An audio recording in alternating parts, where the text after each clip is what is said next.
Boa noite a todos. É uma alegria a gente poder estar reunidos novamente para cultuar ao nosso Deus. E para quem viu, a gente está começando uma nova série essa semana, nesse domingo. A gente fez uma série em janeiro sobre como não ter um ano desgraçado. E a gente viu sobre essa temática e como nós precisamos colocar tudo diante do Senhor, porque a graça só vem do Senhor. Só Ele pode nos abençoar. Os nossos planos são falhos, a nossa vida sem Jesus tende à ruína. E a gente quer agora começar uma nova série no dia de hoje. Quem Ele é? Quem Ele é? E nós vamos caminhar aí ao longo de algumas semanas falando sobre Ele. Ele quem? Atos 4, versículo 12 diz o seguinte: e não há salvação em nenhum outro, porque debaixo do céu não existe nenhum outro nome dado entre os homens pelo qual importa que sejamos salvos. Não há salvação em nenhum outro, e debaixo do céu não existe nenhum outro nome dado entre os homens pelo qual importa que sejamos salvos. Ele quem? Que nome é esse? É Jesus. É Jesus. É sobre Jesus e é tudo sobre Jesus. E nós queremos hoje meditar na palavra do Senhor e entender quem Ele é. E eu queria que vocês pensassem comigo, por que esse nome ele é falado até hoje? Por que o nome de Jesus ainda é falado até hoje? E tantos nomes se perderam na história. Mas ao mesmo tempo que esse nome é falado, ele não recebe a devida adoração dos homens. A gente sabe que o diabo é muito esperto. E ele sempre visa ofuscar o nome de Jesus. Porque ele sabe que o nome de Jesus tem poder. O simples fato do nome de Jesus ser pronunciado, há poder nisso. Há poder no nome de Jesus e há poder no sangue de Jesus. No passado, a gente pode ver ao longo da história muitas guerras santas, muitos adversários se levantaram contra o nome de Jesus, muitos deuses foram criados, ídolos foram levantados, mas o nome de Jesus continua de pé. Por que continua de pé? Por que ele continua de pé? Por que as pessoas, hoje em dia, se a gente for falar assim, acho que hoje em dia está pior do que nunca, ninguém quer mais saber de Deus. A verdade é que a gente não viveu as épocas passadas. Os homens não querem saber de Deus. As pessoas não querem saber de Deus. Ninguém se importa mais com Jesus. E aí entra o ponto, né? Por que as pessoas não querem mais saber de Jesus? Eu queria que vocês pensassem comigo que qual que é a melhor maneira das pessoas não tomarem mais cerveja? Por que cerveja? Não sei, porque eu escolhi cerveja. Qual é a melhor maneira? Seria talvez a gente retirar todas as cervejas dos supermercados, dos restaurantes e bares? Vocês acham uma boa estratégia? As pessoas ainda tomariam cerveja. Mesmo que não vendessem mais cerveja. Por quê? Porque as pessoas fariam cerveja. As pessoas iam dar um jeito de fazer cerveja. Tem gente que já faz cerveja artesanal, né? Então essa não é a melhor maneira de você fazer as pessoas pararem de tomar cerveja. A melhor maneira das pessoas pararem de tomar cerveja seria adulterando a cerveja. Você corrompe gradativamente a cerveja e ao longo de um bom tempo as pessoas continuam tomando, achando que é cerveja, mas aquilo não é mais cerveja. A verdadeira cerveja não existe mais, mas elas continuam achando que é cerveja. Talvez a gente poderia usar o exemplo do leite, né? Há quem diga que nem leite não é mais, né? Na caixinha, né? Se é verdade ou não, se é teoria da conspiração ou não, a verdade é que existem muitos aditivos no leite e ele não é mais puro. Isso é fato. Não é mais puro. Logo, se a gente for parar para pensar, aquilo não é mais leite da sua forma integral. Aquilo ali parece com leite, talvez tenha propriedades do leite, mas não é mais o leite. Pense, uma parte de algo não é o todo, certo? Isso é óbvio. Isso é óbvio. Qual é a melhor maneira das pessoas não seguirem mais a Jesus, não adorarem mais Jesus? principalmente nessa era pós-moderna que nós vivemos, é desintegrando a autenticidade de Jesus. É você desintegrar a imagem de Jesus. E você não precisa fazer isso da noite para o dia. Você faz isso gradativamente. Você desconstrói a imagem de Jesus. As pessoas acham que ainda estão adorando a Jesus, mas na verdade não é mais Jesus. Não é mais Jesus. Porque se não é Jesus por inteiro, não é Jesus. Não é Jesus. A gente pode ver assim, ó, a sociedade, ela afirma que todo ismo tem seu valor. Como assim todo ismo? O positivismo, o feminismo, o sexismo, o marxismo, todos eles têm o seu valor, têm o seu devido lugar dentro da sociedade. Enquanto eu estava fazendo a pregação, eu dei uma pesquisada num site, levantava os 10 ismos assim, mais importantes no mundo que a gente está vivendo hoje, que precisariam ter mais valor. E entre eles tinha lá racismo, tinha homofobia, que daí entra nessa classe, xenofobia, tinha idadismo. Sabe o que é idadismo? É preconceito contra quem é idoso. Nunca eu tinha ouvido falar isso, mas enfim. Mas, pasmem, não tinha lá entre os 10 cristofobia. Não tinha lá. Ou seja, preconceito contra quem é cristão. Porque isso não existe, né? Só na cabeça da sociedade que não existe, né? Eles falam que a diversidade é linda. A sociedade prega isso, que diversidade é muito bonito. Só que ela rejeita qualquer convicção cristã. Todo mundo tem o seu lugar e tem o seu espaço. Toda opinião tem o seu lugar, menos se ela for cristã. Já perceberam isso? Mas eu quero falar uma coisa para vocês, que Jesus, ele não é plural. A nossa sociedade diz que o pluralismo é o que vale. Todas as opiniões valem, todo mundo tem a sua voz. Mas a gente tem que voltar para a palavra e entender que Jesus é singular. Jesus é único. E ele é singular basicamente em 3 formas, na sua encarnação. Ele é o único Deus que se fez homem. Ele é singular na sua expiação. Ele é o único homem que morreu pelos pecados de todo mundo. E ele é único na sua ressurreição. Somente ele venceu a morte. Ele é único, ele é singular nisso. Não existe nenhum outro como ele. Jesus é singularmente competente para salvar pecadores. Você crê nisso? Jesus é suficiente para salvar os pecadores, para perdoar pecados. Ninguém tem mais qualificações. Só Jesus tem as qualificações necessárias para ser um salvador totalmente suficiente. Nós podemos falar na história de Alexandre o Grande, Napoleão o Grande, mas a gente não pode falar de Jesus o Grande. Porque ele não é grande, ele é único. Jesus é único. Jesus é maior do que grande. Não existe ninguém como ele. E ele não tem rival e não tem sucessor. A gente precisa entender quem é Jesus, quem ele é. Quem ele é. As pessoas precisam entender o quadro todo de Jesus. Por quê? A gente não pode ficar só com uma parte de Jesus. E hoje em dia só se prega uma parte de Jesus. As igrejas só pregam uma parte de Jesus.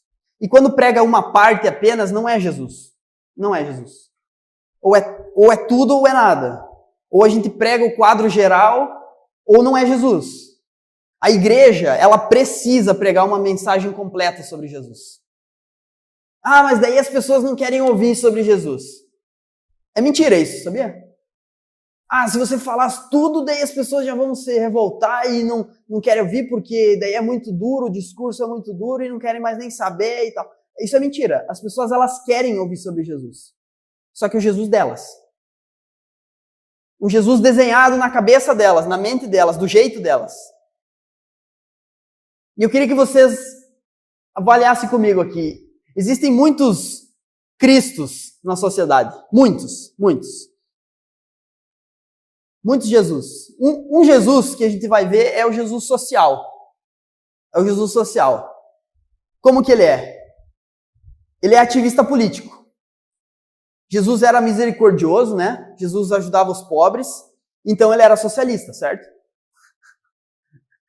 Tem gente que defende isso, né? Tem gente que fala que Jesus era socialista, né? Provavelmente ia votar no Nine, né? Se tivesse aí. Aí tem outros que vão dizer, não, Jesus era um homem justo, era um homem que pagava imposto, com certeza ele era conservador, né?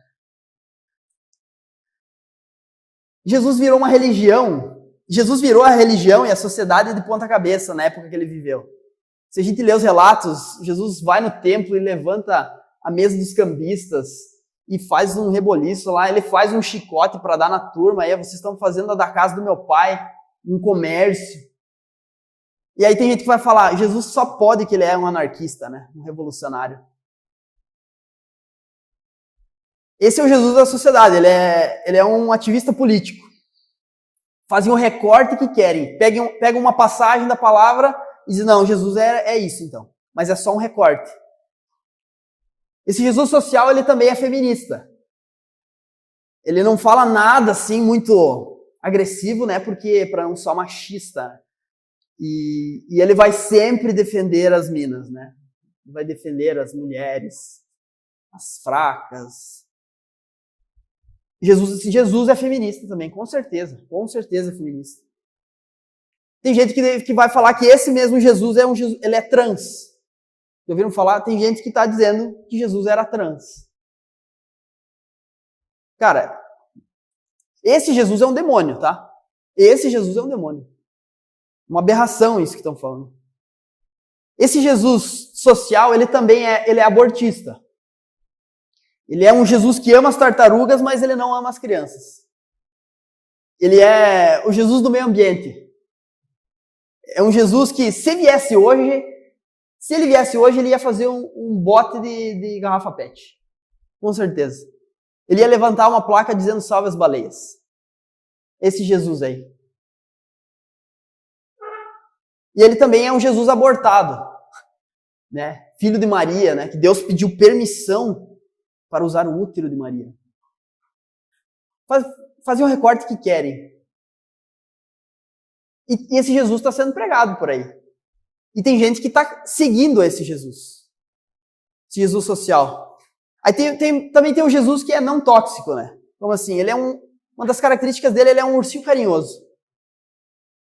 Ele é um Jesus bem inofensivo, assim. Um Jesus meigo, tranquilinho. É um Jesus que não confronta pecado. É um Jesus que vai em casamento gay, que se mistura com outras religiões. É um Jesus que vai em centro espírita. É um Jesus que vai em terreiro. Ele está em todo lugar. Porque ele é paz e amor, né? Ele é paz e amor. Esse mesmo Jesus não tóxico, ele também é pai de pet. Esse Jesus é o Jesus que não contraria o seu dono. Sabe por que as pessoas hoje em dia querem ter pet e não ter filhos? Porque o pet ele não vai falar que você é chato e egoísta. Por isso que as pessoas não querem ter filhos. Se esse Jesus viesse hoje, ele ia abrir uma ONG. Ele ia cuidar de vira-lata, mas não ia cuidar das crianças necessitadas. Porque gente dá muito mais trabalho do que bichinho de estimação. Ele iria levar o pet para passear, mas ele não ia sair caminhar com uma pessoa que precisa ouvir os seus conselhos. Esse Jesus está aí na sociedade também. Esse Jesus também ele é influencer, ele está nas redes sociais. E ele não fala coisas duras. É um Jesus que não fala coisas duras, porque se você pega um pouco mais pesado, ele é taxado de tóxico. Já ouviram falar isso? O cara é muito tóxico. Sabe quem segue esse tipo de Jesus? É tipo aquela pessoa que você fala uma coisinha, ela já vai embora, assim. Ela já faz bico e posta em direto na internet. A igreja, eles são muito tóxicos, né? Tá louco. Não dá, eles são muito... Precisa mais compreensão, né? Um cara que segue esse Jesus também é aquele cara bem mimadinho, assim, que já tem 25 anos, né? E que se o pastor dá uma apertada, o cara já... Aí é que você não me entende, né? Você tem que entender minha situação. Eu tô um pouco confuso. Né? O cara já tá 4 anos com a namorada, já mora junto, mas ainda não colocou aliança no dedo. Mas é que você tem que ver, né? Que pra gente casar, tem que resolver muita coisa ainda. Aí o pastor dá uma prensa e esse cara pula fora. Porque Jesus, com certeza Jesus seria muito mais compreensivo. Esse é o Jesus dos dias atuais. Esse Jesus também, ele é um Jesus moderninho. Outra característica dele, ele é um Jesus good vibes, assim. Nós não vamos falar de dinheiro, nós vamos falar de amor. A igreja não é feita de dinheiro. É por esse viés aí. Mas tudo envolve dinheiro hoje, tudo envolve dinheiro. Se a gente quer plantar a igreja, vai envolver dinheiro. Se a gente quer anunciar o evangelho para mais pessoas, vai envolver dinheiro. Se a gente quer se encontrar todo domingo para cultuar a Deus, vai envolver dinheiro. Esse lugar não é de graça. O reino de Deus não vai avançar e a igreja não vai crescer sem comprometimento, inclusive financeiro. Mas tem gente que acha que o reino de Deus é paz e amor, né? Que não precisa, assim, ser tão comprometido. Balela, balela. O discurso de Jesus, negue-se a si mesmo, tome sua cruz e me siga. Esse Jesus de hoje em dia, ele também é coach. Ele não fala sobre arrependimento e fé. Não existe isso. Arrependimento, onde já se viu? Ele fala sobre destravar. Tem que destravar, né? Eu não sou coach e eu não sou contra coach, mas a gente não pode misturar as coisas. A gente não pode olhar para a palavra de Deus e achar que não, é só você dar uma destravada na tua mente que as coisas vão se encaixar. A gente tem que se arrepender dos nossos pecados. E uma última característica desse Jesus é que é um Jesus buffet livre, assim.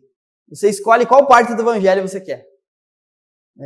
Negue-se a si mesmo, tome sua cruz e me siga. Pá, isso é muito complicado. Isso aí não, deixa quieto. Mas o Jesus que abre as portas de emprego, opa, e esse eu quero. Né? O Jesus que fala, arrependa-se dos seus pecados e me siga e não peques mais. Putz, é muito difícil isso aí. Pedir perdão, e essa parte aí é complicada, né? Mas o Jesus que dá a vitória sobre os problemas, esse eu quero. O evangelho não é um buffet, gente. A palavra de Deus não é um buffet, onde que você vai lá e escolhe o que você quer e rejeita o que você não quer. Se eu escolho algo que eu quero e deixo de lado algo que eu não quero da palavra, eu não estou seguindo Deus, eu estou seguindo a mim mesmo. Eu estou seguindo o que eu quero, o que eu tenho na minha mente. São as minhas convicções e não o que Deus falou. A gente vai ver todos os padrões da nossa sociedade, eles estão se perdendo. Os padrões morais. Não existe mais nada absoluto. Não existe mais nada absoluto. Não existe mais verdade. Existe as verdades, né? Não, isso é verdade para você. Para mim é uma outra verdade. E assim vai. Assim como existem muitos cristos oferecidos por aí. Cristos falsos, distorcidos. Que são apenas caricatura do Jesus autêntico. E nenhum desses que eu mencionei merece nossa atenção, nossa adoração e nosso culto. Se vocês querem desenvolver uma maturidade verdadeiramente cristã, vocês vão precisar de uma visão renovada de quem é Cristo. Uma visão verdadeira de quem é Jesus. Porque se vocês não conhecerem quem é Jesus, aonde estará baseada a fé de vocês? Não é em algo verdadeiro. Não vai se sustentar. Não é uma fé verdadeira. E aonde a gente encontra o Jesus verdadeiro, o Jesus autêntico, o original? É na palavra de Deus. Somente na palavra de Deus. A Bíblia é repleta de Jesus. Pinga Jesus das páginas da Bíblia. Jerônimo, um dos pais da igreja, lá do século IV, se não estou enganado, ele escreve que a ignorância das Escrituras é a ignorância de Cristo. Você não conhecer as Escrituras é você não conhecer Cristo. Simples assim. O que a Bíblia fala de Jesus? O que a Bíblia fala de Jesus? Eu acredito que todos saibam que existem 4 evangelhos na palavra de Deus. 3 deles são chamados de evangelhos sinóticos. Eles são chamados sinóticos porque eles olham na mesma perspectiva. Cada um deles tem suas particularidades, mas Mateus, Marcos e Lucas basicamente olham pela mesma perspectiva. João, que é o quarto evangelho, já foi escrito numa outra perspectiva. João, quando escreveu o seu evangelho, ele escreveu ele na perspectiva de defender a fé de um ataque frontal que estava tendo na época, no primeiro século. Quando Alexandre o Grande dominou o mundo e a cultura grega se disseminou, o pensamento grego também se disseminou por todo o planeta. E nisso, o pensamento grego é o seguinte: a matéria é má, o espírito é bom. O grego, ele pensa dessa maneira, que a matéria, tudo que é palpável é ruim, porque perece. E o espírito é bom, apenas o espírito é bom. E aí quando vem um tal de Deus chamado Jesus e que se faz homem, não entra na consciência do grego. Não faz sentido como um homem ser Deus, se a matéria é má. Não tem como Jesus ser Deus. É impossível um homem ser Deus. E então João escreve o evangelho, esse João que viveu ao lado de Jesus, lado ao lado de Jesus. Escreve o evangelho para comprovar que Jesus é Deus. E para quem estava acompanhando a nossa leitura, a gente está fazendo um plano de leitura, né? Em 4 meses nós vamos ler o Novo Testamento. E nós lemos nas últimas semanas o Evangelho de João. E talvez vocês se lembrem dessa passagem, eu queria ler com vocês. João 8, do versículo 56 ao 59.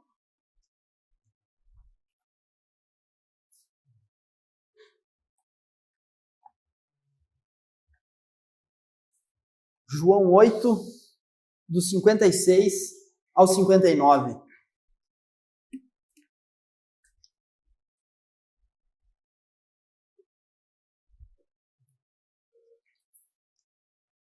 Jesus diz assim: Abraão, o pai de vocês, alegrou-se por ver o meu dia, e ele viu esse dia e ficou alegre. Então os judeus lhe perguntaram: você não tem nem 50 anos e viu Abraão? Jesus respondeu: em verdade lhes digo que antes que Abraão existisse, eu sou. Então pegaram pedras para atirar nele, mas Jesus se ocultou e saiu do templo. Antes que Abraão existisse, eu sou. E quando Jesus faz essa declaração, os judeus pegam pedras para matar Jesus, porque eles consideravam que isso era uma blasfêmia. Por quê? O título Eu Sou é um título que define Deus. Define mais ou menos, né? Porque Deus é indefinível em palavras. Jesus estava se igualando a Deus com o título Eu Sou. Que título é esse? Quando Deus se revela a Moisés na sarça ardente, Moisés então é chamado por Deus para liderar o povo, libertar o povo do Egito. E aí Moisés fala: tá, mas e aí quando eu for falar para eles que o Senhor me chamou para fazer isso, e eles perguntarem o seu nome, o que eu digo? Quem é você? E aí Deus fala para ele: eu sou o que sou. Parece uma charada, né? Eu sou o que sou. Em hebraico, talvez vocês já ouviram esse nome, Yahvé, da onde origina Javé e Jeová. Esse eu sou o que sou, em português a gente nem consegue traduzir na sua originalidade. Porque esse verbo no hebraico é um verbo atemporal. Como assim? Basicamente, quando ele fala eu sou, ele é nos 3 tempos, no passado, no presente e no futuro. O mesmo verbo fala isso no hebraico. Ele é atemporal. É como se Deus já estivesse falando assim: eu sou eterno. Abraão, para quem sabe, foi o pai da nação de Israel. E quando Jesus fala que antes de Abraão existir, eu sou, Abraão viveu cerca de 2.000 anos antes de Jesus. E quando Jesus fala isso, vocês falam: tá, mas você não tem nem 50 anos aí, cara. Mentiroso, né? Mentiroso numa figa.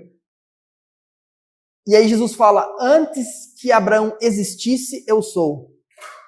Que afirmação é essa?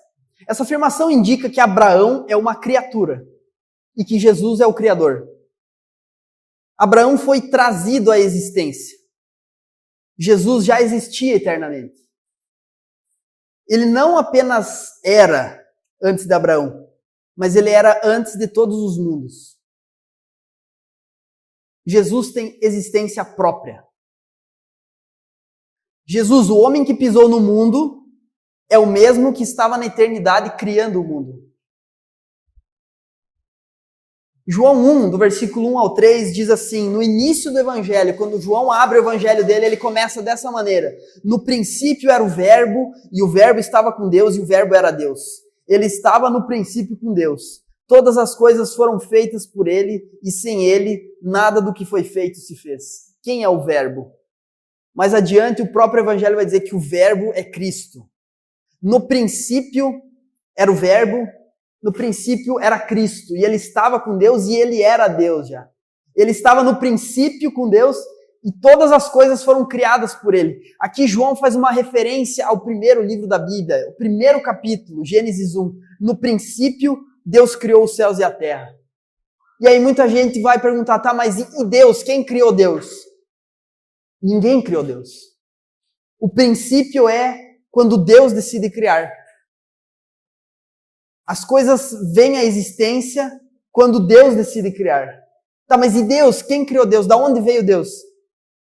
Essas perguntas talvez ficam fazendo círculo na cabeça de pessoas. A verdade é que ninguém criou Deus, porque Deus é autoexistente. Deus é autoexistente. Eu quero ler um outro texto, Colossenses 1, do versículo 15 a 20, e a gente fazer uma outra relação. Eu gosto muito da relação desses três capítulos, Gênesis 1, João 1 e Colossenses 1. Colossenses 1, versículo 15 a 20, diz assim, ele, Jesus, é a imagem do Deus invisível, o primogênito de toda a criação, pois nele foram criadas todas as coisas nos céus e sobre a terra, as visíveis e as invisíveis. Sejam tronos, sejam soberanias, quer principados, quer potestades. Tudo foi criado por meio dele e para ele. Ele é antes de todas as coisas. Nele tudo subsiste. Ele é a cabeça do corpo que é a igreja. Ele é o princípio, o primogênito dentre os mortos, para ter a primazia em todas as coisas. Porque Deus achou por bem que nele residisse toda a plenitude, e que, havendo feito a paz pelo sangue da sua cruz, por meio dele reconciliasse consigo mesmo todas as coisas, quer sobre a terra, quer nos céus. Jesus é a imagem do Deus invisível.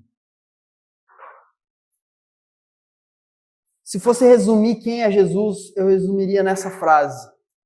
Jesus é a imagem do Deus invisível. Por que invisível? Porque quando a gente define, a gente limita.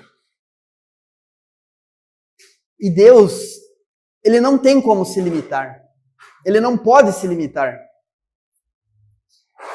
Mas aí quando ele vem à Terra, por meio de Jesus, ele se esvazia de si mesmo, se humilha, toma a figura humana e entra na nossa terra, no nosso chão, para fazer o plano de resgate dos pecadores. Jesus tem a supremacia sobre todas as coisas. Vejam, Jesus é o dono de tudo. Jesus é o dono da parada toda. Foi ele que criou todas as coisas. A palavra diz isso. Ele criou todas as coisas. E Deus colocou sobre ele, todo o poder. E tudo depende dele e tudo vai para ele. João escreve o Evangelho para afirmar que Jesus é verdadeiramente Deus. Jesus não apenas faz as mesmas obras do que Deus. Jesus é o nosso Deus. Jesus tem os mesmos atributos de Deus. O que isso significa?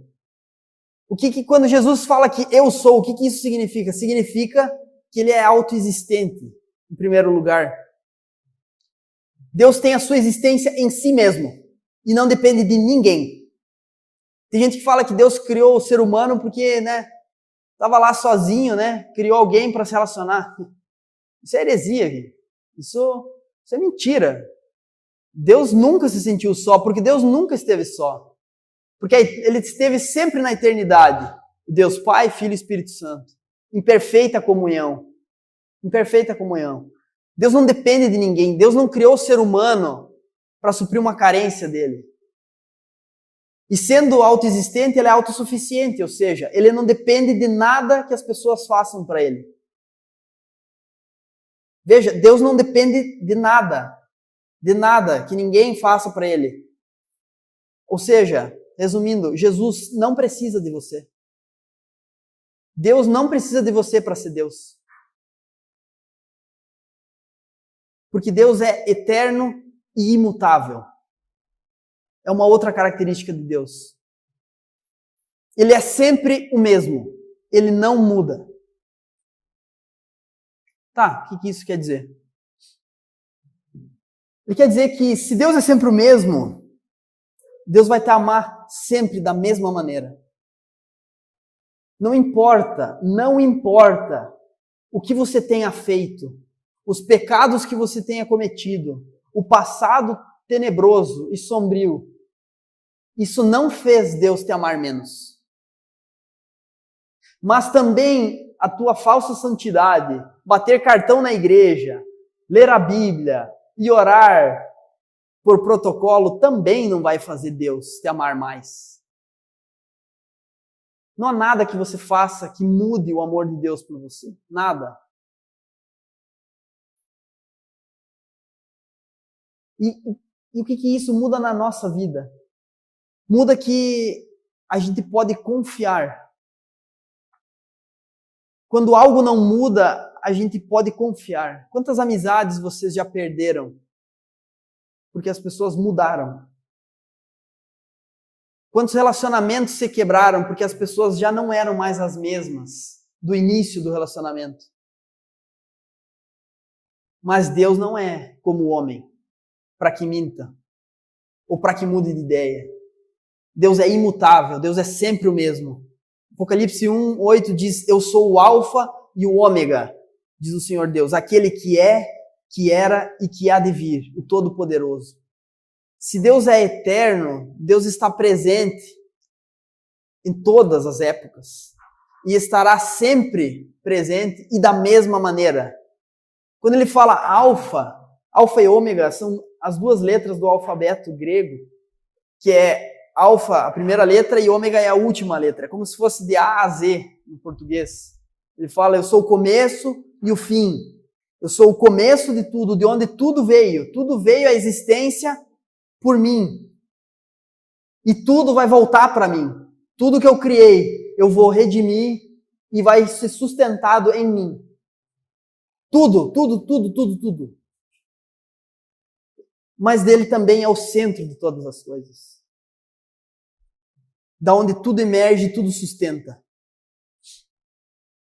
Eu sou o Deus verdadeiro. Hebreus 13:8 diz, Jesus Cristo é o mesmo ontem, hoje e para sempre. Você quer alguém em quem você possa confiar? Esse alguém é Jesus. Porque ele é o mesmo, ontem, hoje e para sempre. Jesus é o mesmo. Sabe o Deus do Antigo Testamento? Que muita gente diz que mudou, né? O do Novo Testamento é bem mais legal. Ele não mudou. Ele não mudou. Não, mas eu já li a Bíblia inteira. É bem diferente. Não, não é. Como que você pode dizer? Porque Deus não muda. Ele não muda? Não, não muda. Porque se mudasse, ele não era Deus. Um atributo de Deus é ser sempre o mesmo. E isso faz dele ser fiel às suas promessas. Nós precisamos ler as Escrituras na perspectiva que Jesus é o centro da Escritura. E ler nessa perspectiva me faz não colocar outras coisas no centro. Como certos pregadores falam que de Jesus você é o centro. Você não é o centro de Jesus. Jesus não precisa de você. Mas Jesus deve ser o centro da sua vida. Nós precisamos ler as Escrituras sabendo que Jesus é a Escritura. Nós precisamos ler a palavra entendendo que toda ela é Jesus. Porque Jesus é a palavra. No princípio era a palavra, e a palavra estava com Deus. Jesus é a palavra de Deus. Quando nós lemos a palavra, nós conhecemos a Jesus. E você está diante de uma decisão. Você tem dois caminhos a seguir diante dessa realidade, diante dessa verdade, de que Jesus é Deus. Jesus não é apenas um grande homem. Jesus não foi o maior psicólogo de todos os tempos. Jesus não é o maior médico que já existiu. Jesus não é o maior líder. Jesus é Deus. Nós temos que olhar para Jesus não como um grande homem a ser imitado e que o exemplo dele nos arraste a sermos pessoas melhores. Nós temos que olhar para Jesus e saber que ele é Deus. Em Jesus está todo o poder. Jesus tem poder para matar o corpo e jogar a alma no inferno. É Jesus quem tem esse poder. É Jesus. Jesus não é um homem inofensivo. Jesus é Deus que sustenta o mundo na palma da sua mão. A palavra diz que Deus mediu os céus a palmos. Você consegue entender o tamanho de Deus? Há quem diga que o universo é infinito. Ele não é. Porque infinito, a infinitude é um atributo exclusivo de Deus. O universo tem um fim, tem um limite. Para a compreensão humana, talvez nunca vai chegar nisso. Nunca vai chegar na borda do universo. Mas para Deus, sim. A palavra diz que a Terra, o planeta, é o estrado dos seus pés. Olha o tamanho de Deus. Sabe quem é esse Deus? Esse Deus é Jesus. C.S. Lewis, ele falou que existe um trilema sobre Jesus. Ele fala a seguinte coisa, que Jesus, ou ele é um louco, ou ele é um mentiroso, ou ele é Deus. Somente uma pessoa com problemas mentais afirmaria ser Deus. Somente um louco faria isso, um lunático. Quando um homem reivindica para si uma identidade divina, esse cara é mentiroso. É mentiroso. Esse homem é mentiroso. Ou, em última instância, esse cara é Deus.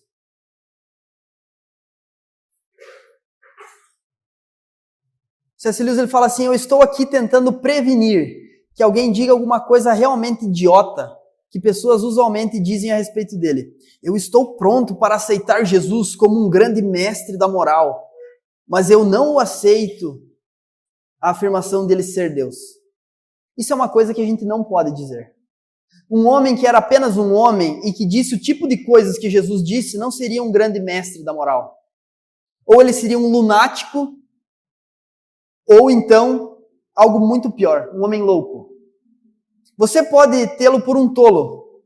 Você pode cuspir nele e matá-lo como um demônio. Ou você pode cair aos pés e chamá-lo de Senhor e Deus. Mas vocês não podem vir com uma bobagem de dizer que ele foi um grande mestre humano. Ele não deixou isso aberto para nós. Ele não intencionava isso. Agora, me parece óbvio que ele não era nem um lunático e nem um mentiroso. E, consequentemente, por mais estranho e assustador e improvável que possa parecer, eu tenho de aceitar a visão de que ele era e é Deus.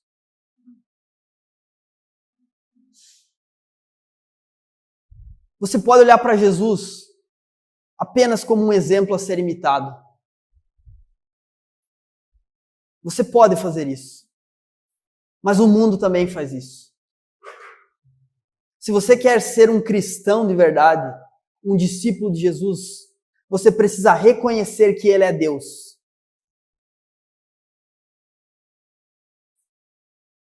No texto que a gente leu, Jesus está diante dos judeus e quando ele afirma ser Deus, os judeus pegam pedras para atirar nele e matar ele.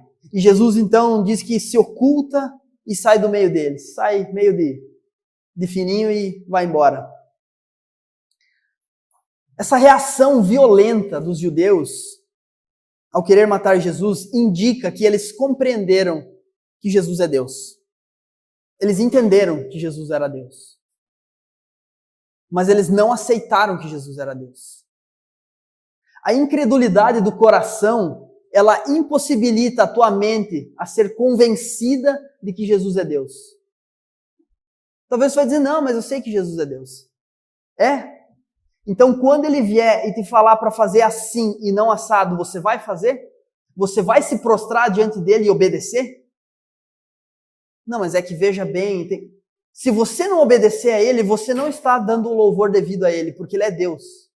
Ele não é um homem para te dar um conselho e você ponderar sobre o que ele disse. Ele é Deus. Ou você obedece, ou você obedece. Se você não cair de joelhos diante de Jesus e reconhecer que ele é Deus e que tudo que ele fala é a verdade, porque ele é fiel em todas as suas palavras, Jesus não vai ser nada para você. Jesus vai ser só mais um cara que fala coisas legais. Mas Jesus não foi um cara legal. Porque ninguém mata um cara legal. Observe uma coisa, Cristo não ficará com aqueles que querem que ele se vá. Os judeus queriam matar ele. Saia daqui, nós não aguentamos você. Deus nunca abandona ninguém. Até que não desejem nada dele e lhe façam partir. 1 Crônicas 28, 9 diz assim, se você o buscar, você o encontrará. Mas se você o abandonar, ele o rejeitará para sempre. Se você se virar as costas para Deus, rejeitar a Deus, rejeitar que ele é o Cristo, o enviado de Deus, o próprio Deus, não ache que Deus vai ir lá bater na tua porta e dizer, tá bom, eu falei muito duro com você, né? Volta aqui, eu não quis dizer bem assim. Ele não vai fazer isso. Quem tem que se dobrar é você. Quantas pessoas vocês conhecem que já abandonaram a fé? Quantas pessoas que já estiveram vivendo uma vida, nossa, com Deus ali, passaram os anos e você vê a pessoa fria. Algumas até, literalmente, abandonaram a fé. Nem creem mais em Jesus. Quantas igrejas que vocês conhecem que não são mais fiéis a Jesus?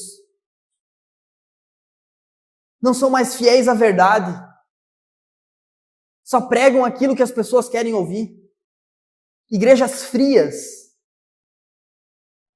Sabe por que é uma igreja fria? Porque ali o Espírito do Senhor não habita mais. Porque foi uma igreja que abandonou a Deus.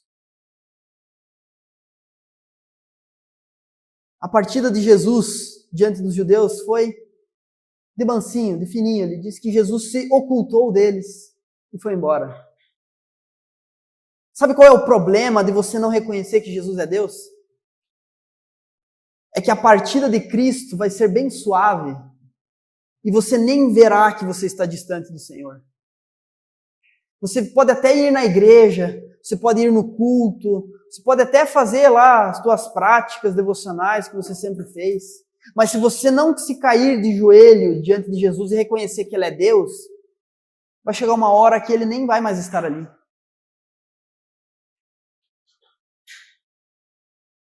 E foi assim com muitas pessoas e com muitas igrejas. Mas o que aconteceu para nós chegarmos nesse ponto? É porque não reconheceram que Jesus é Deus. E quando não reconhecem que Jesus é Deus, não se prostram diante de Deus. E não fazem o que a palavra ordena. Não obedecem a Deus. Vivem a sua própria maneira. Quando o coração já se inclinou para adorar outros deuses, Cristo não está mais ali. Quando o teu coração já se inclinar para seguir as tuas próprias convicções e os teus próprios pensamentos, Cristo não está mais ali. Ou Ele é Deus, ou não tem lugar para Ele. Essa é a primeira opção que você tem. Você endurecer o teu coração e não crer que Jesus é Deus, o Todo-Poderoso. Mas há uma segunda opção, que é crer. A Bíblia fala que todo aquele que me buscar de todo o coração me encontrará. Vejam, Jesus é imutável. Jesus nunca muda. Se ele nunca muda, e ele é a palavra dele nunca muda. Se ele nunca muda, nós podemos confiar nele. E se ele é a palavra, nós podemos confiar na palavra. Se a palavra faz tais afirmações, nós devemos crer que ela é a verdade. E nós podemos confiar nela. Tudo o que a palavra diz é fiel e verdadeiro. Se você não concorda com algo que está escrito aqui, então é você que tem que mudar. Jeremias 29:13 diz assim: vocês me procurarão e me acharão quando me buscarem de todo o coração.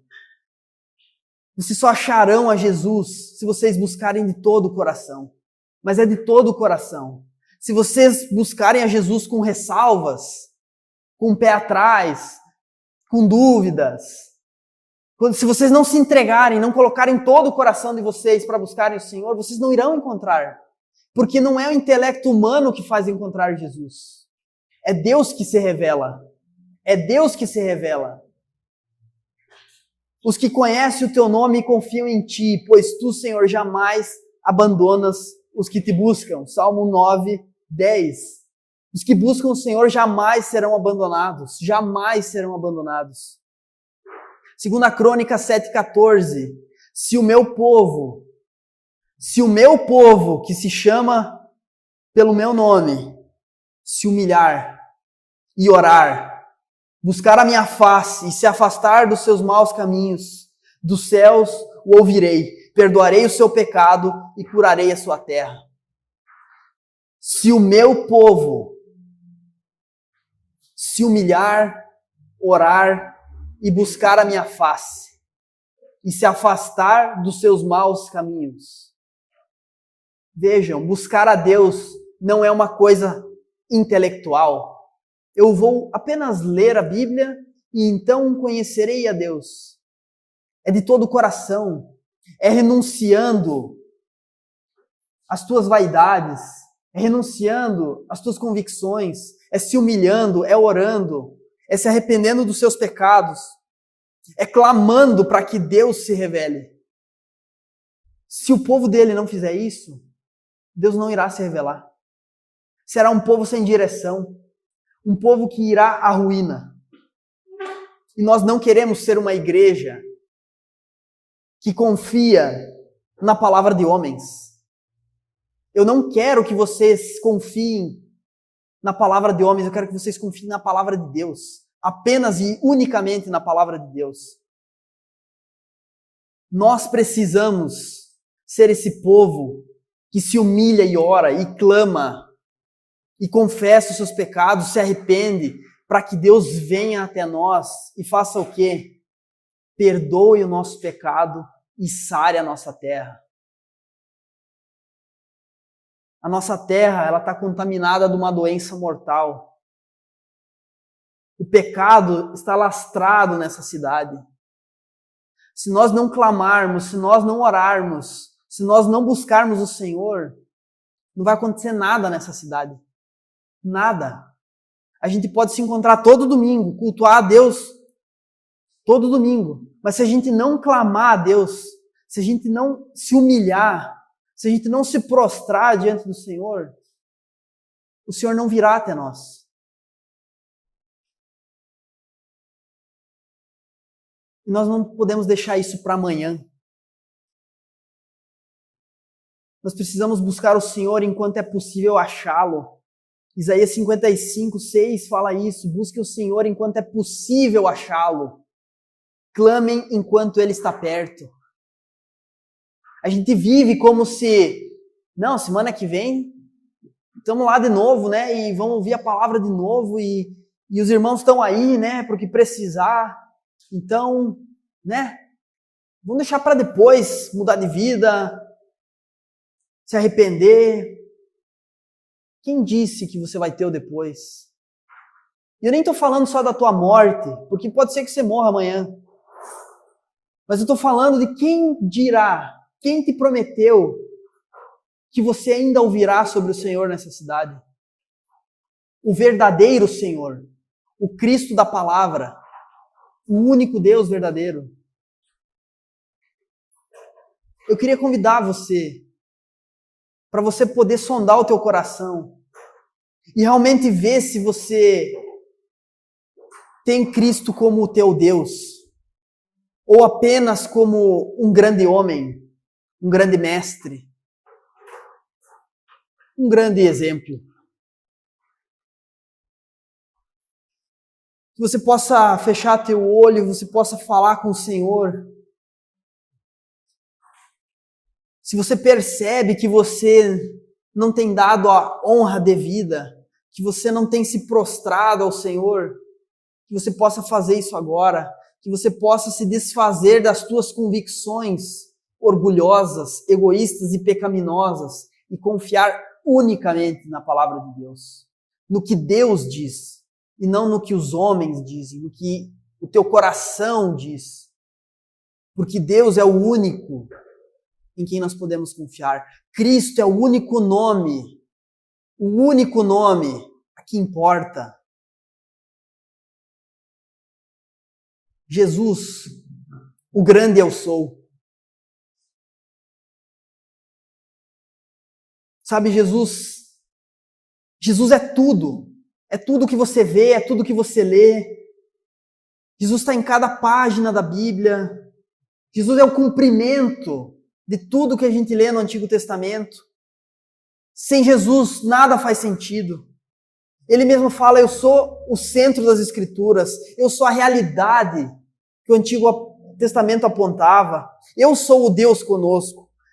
Eu sou aquele que criou tudo, que sustenta tudo, que mantém você com fôlego de vida. Sou eu sou o alfa, o ômega, o princípio e o fim. E de quebra, ele é o alfabeto todo, porque ele é o verbo. Jesus é o único que é o amor em carne e osso, que se fez carne e osso para poder derramar seu sangue e quitar a dívida diante de Deus. O único capaz de perdoar pecados, o único capaz de fazer novas todas as coisas, o único capaz de levantar o abatido, de restaurar o ferido, de resgatar o perdido. Jesus é o único alimento para o faminto, o único que satisfaz a nossa sede, o único que transforma o quebrantado. Jesus é o único que ressuscitou e que vivo está, porque Jesus é a vida. Você crê nesse Jesus? Você crê nesse Deus? Eis que estou à porta e bato. Se alguém ouvir a minha voz e abrir a porta, entrarei em sua casa e cearei com ele e ele comigo. Eis que estou à porta e bato.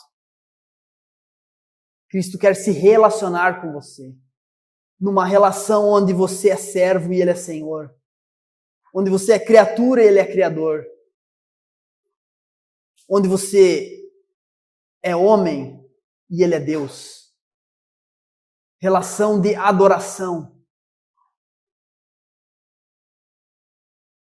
Jesus quer ser o teu Deus, Jesus quer ser o teu Senhor. E Jesus fará isso. Todo joelho se dobrará e toda língua confessará que Jesus é o Senhor. Mas não deixe para fazer isso no dia do juízo final, porque naquele dia não haverá mais tempo para decisão. Todos confessarão que Jesus é o Senhor, inclusive aqueles que irão para a perdição. Hoje é o tempo de confessar que Jesus é o Senhor. Hoje é o tempo de se dobrar e dizer que que Jesus é o nosso Deus, que Jesus é o teu Deus, a quem você vai viver, servir e amar. E veja o que esse Deus é capaz de fazer na sua vida. Vamos orar? Senhor bendito, nós te engrandecemos, porque o Senhor é elevadíssimo, altíssimo, Deus. Um Deus tão grande que não conseguimos nem mensurar com palavras quem o Senhor é. Mas um Deus que é tão grandioso em amor, que se fez carne, que se fez homem, se humilhou, se fez como um de nós, para viver a nossa vida e morrer a nossa morte. Mas bendito és tu, Senhor, porque através do teu sacrifício nós também podemos viver a tua vida. Vida junto do Pai, vida eterna contigo, ó Deus, experimentando já aqui alegria e satisfação.